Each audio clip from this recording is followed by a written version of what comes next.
Bonjour, je me présente. Annie Dufour, courtier immobilier agréé pour Remax Énergie. Eh bien, dans ma capsule cette semaine, on va parler séparation. Eh bien, vous pouvez facilement vous imaginer que nous, les courtiers immobiliers, bien, c'est une situation qu'on se retrouve quand même assez souvent. Hein. On sait que de vendre une propriété après une rupture, bien, c'est souvent un processus qui est très émotif. Et puis, les chiffres ne changent pas au Québec d'année après année. C'est une union sur deux qui finit par une séparation ou un divorce. Donc, qui dit rupture dit séparation de biens. Puis, on sait aussi que vendre sa propriété, c'est souvent une étape qui est très stressante dans une vie. Puis, si en plus, bien, on la combine avec une séparation de couple, eh bien, le résultat peut être explosif. Donc, comment s'assurer que les choses se passent correctement dans un contexte où l'émotion peut brouiller le jugement? Eh bien, je vais essayer de vous donner quand même quelques conseils qui pourront vous aider, je l'espère. Lors d'une séparation ou d'un divorce, on dit qu'il y a 3 cas de figure qui sont généralement observés. En premier lieu, on dit qu'un des conjoints rachète la part de l'autre et devient le seul propriétaire de la maison. Ou encore, en cas 2, on dit la maison est vendue et les profits sont divisés entre les deux. Ben, c'est souvent le cas 2 qu'on vit, hein? Sincèrement, là, c'est plus souvent comme ça que ça se passe. Et puis en troisième, l'un des conjoints cède ses parts gratuitement à l'autre, qui lui assume la balance de l'hypothèque. Ben, ça, entre vous et moi, là, c'est beaucoup plus rare que c'est comme ça que ça se passe. Ce qui est bon à savoir, par contre, c'est quand une vente a lieu entre conjoints, bien, il existe une modalité d'exonération de taxes de bienvenue. Hein? On dit, mais ça doit être complété avant un certain délai. On dit qu'il n'y aura pas de taxes à payer si une vente se fait entre ex-conjoints entre le 12 mois suivant la rupture ou 90 jours suivant l'acte de divorce. Donc, c'est bon à savoir ça ici parce qu'on parle quand même de sauver une couple de milliers de dollars. Ensuite, ben, il faut prendre garde de ne pas aller trop vite. Hein. On recommande de ne pas se lancer dans la démarche de vente au début de la séparation. Hein. Il vaut mieux attendre un peu que les choses se tassent. On laisse couler l'eau sous les ponts.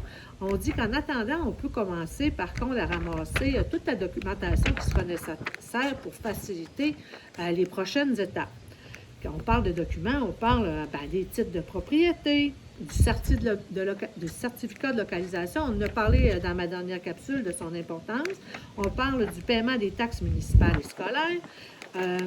Ensuite, et tous les autres contrats relatifs à la propriété, comme le contrat de location du chauffe-eau ou de la douceur d'eau, par exemple. Puis là, ben écoute, si jamais, là, quand le divorce est devenu imminent, eh bien, il est bien impliqué des gens de confiance dans le processus.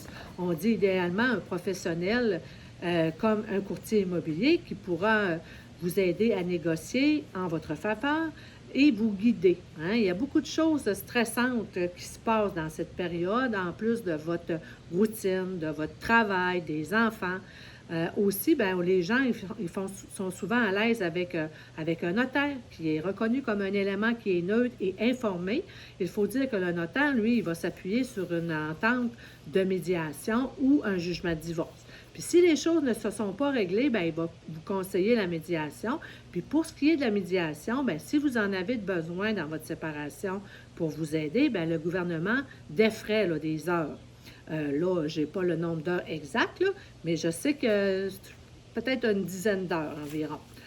Puis, pour rajouter, bien, il y a quelques considérations en vrac aussi que j'aimerais vous dire, comme par exemple, comme le financement hypothécaire avait été accordé en tenant compte des revenus des deux parties et de leur cote de crédit respective, bien, la personne qui décide de garder la maison devra souvent faire une nouvelle demande d'hypothèque afin de se qualifier seule.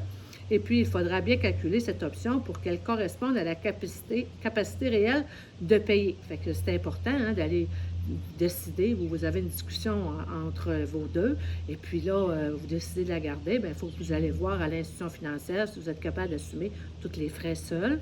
Ensuite, bien, il y a parfois, même en ayant les moyens de garder la maison, bien, il vaut mieux vendre pour des raisons psychologique, hein, pour ressentir un nouveau départ. Une première question à se poser serait: voulez-vous continuer à vivre dans la maison pleine de souvenirs?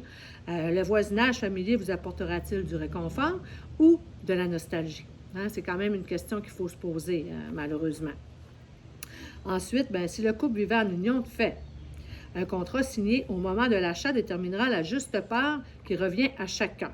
Si la propriété est uniquement au nom de l'un de ses conjoints, eh bien l'autre ne recevra aucune part du capital au moment de la vente. C'est clair ici, là? Il y en a plusieurs qui se posent cette question-là.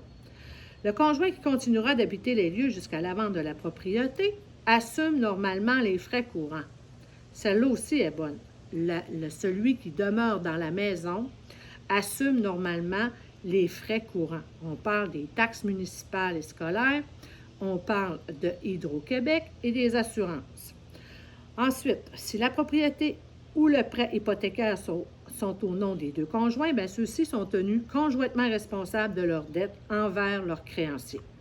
Et puis, si la maison appartient déjà à l'un de ses conjoints avant le mariage, bien, ou l'union de fait, le produit de la vente lui reviendra entièrement. Même si on vend à son ex, il faut considérer le prix de vente en vertu de la valeur marchande et non le prix d'achat moins le solde hypothécaire.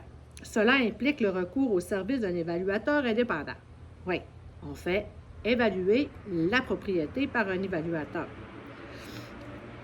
Puis pour finir, si vous ne vendez pas à l'ex-conjoint, petit conseil de homestaging, ne soyez pas présent lors des visites.